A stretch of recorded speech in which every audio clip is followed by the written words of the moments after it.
the big dim stars are out. Democrat heavyweights rallying behind far-left Senate nominee Abdul El-Sayed after he won the Michigan primary last week. And he was campaigning and going around with a guy who's got that toxic stream. Even so, El-Sayed now is scrambling to distance himself from his friend, influencer Hassan Piker, who, among other toxic things, has said America deserved 9/11. El-Sayed said he spoke with former President Obama after his Michigan primary victory. He said it was a really warm and inspiring conversation.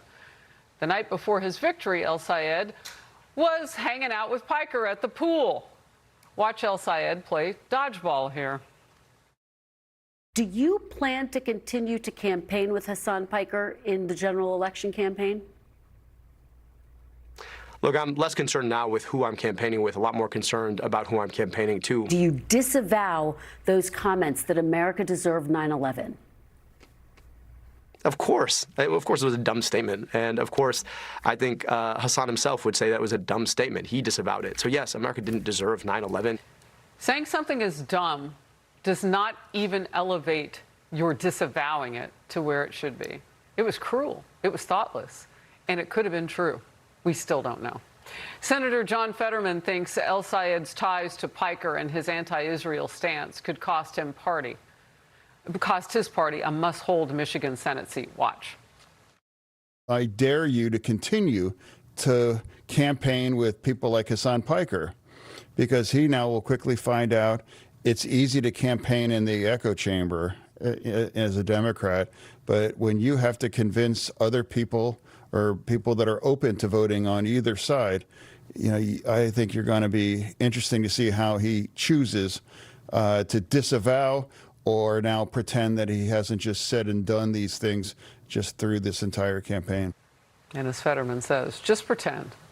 Well, here who is now backing El-Sayed: Pete Buttigieg, Gavin Newsom, AOC, Kamala Harris. Now, notice their names are being thrown into the pile for, well, they might run for president next time. So, of course, they have to cozy up to the guy who just won Michigan. Veteran strategist, or the primary there, veteran strategist James Carville, you'll notice is not on that list. I think that the progressive left, they're very tech people. I think they've come up with an AI random stupid idea generator.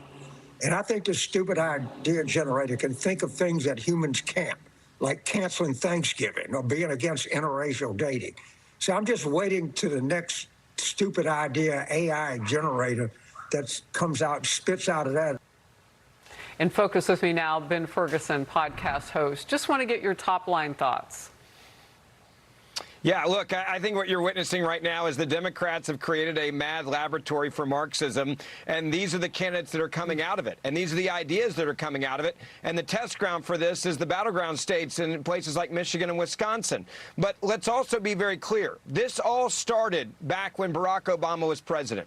He bottle-fed these ideas. He bottle-fed these types of candidates. He created them and brought them into the tent. And when you have these now radical Marxists and communists and socialists who have taken over the Democratic Party, this was not an accident. This is where the Democratic Party has been going for a long time. When you have people that say that America deserved 9/11, that is not an accident. They believe it. When the Democratic Socialists of America say last week in an interview, they believe that Israel doesn't have a right to exist, from the river to the sea. That is what terrorists, Hamas and Hezbollah, chant and what they say. This is now the Democratic Party. They created this, and they're endorsing it, they're advocating for it, and most importantly, Harris, they're now funding it with millions and millions and millions of dollars. You know, just moments ago, it was announced, and maybe it came out earlier, but now it's official that former President Barack Obama is going to have a new podcast. It's basically taking people through books that they don't have time to read. Simultaneously with getting back out there, we know he had a warm conversation, was how El-Sayed put it, together over the weekend after El-Sayed's win. What do you make of Obama in all of this? Does it matter? Does his endorsement matter?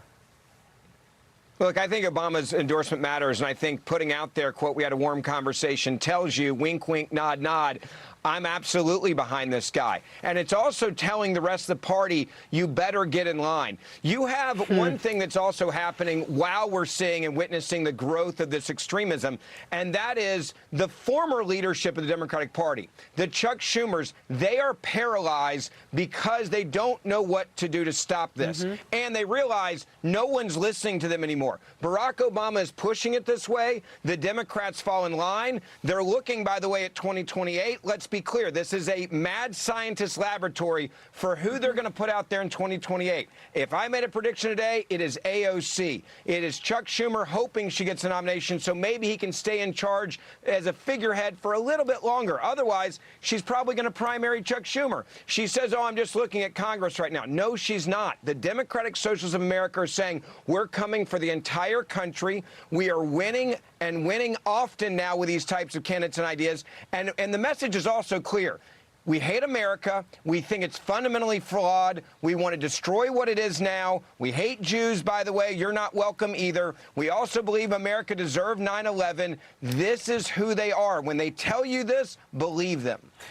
Look, you mentioned AOC. It's interesting because part of the far, far left, those Democrat socialists, they want to get, not part of it, part of their platform and the DSA platform is to get rid of the U.S. presidency. So what are you running for? Yes. I mean, it just sounds like a bunch of made-up stuff. El-Sayed, by the way, if you're keeping score, is sticking to his support for government-run socialized health care. Watch this.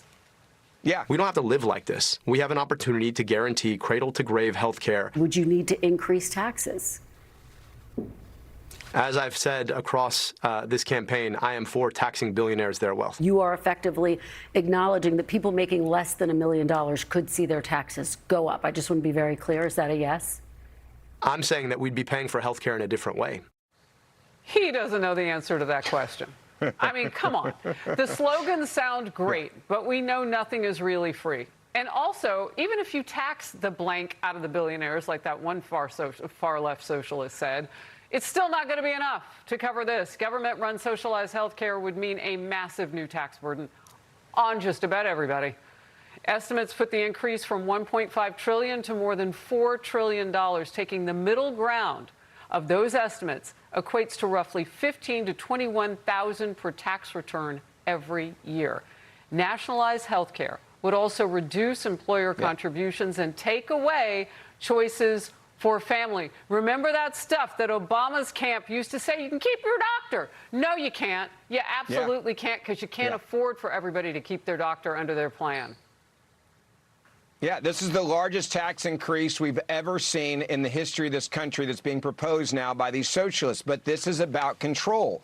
And if you can then take away everything, this is the same party, let's be clear, that says if you've got a really nice house, we don't think you should be able to have it. New York is dealing with this right now. Yep. If you have a lot of money, we want to take not some of it, Harris, we want to take all of it from you.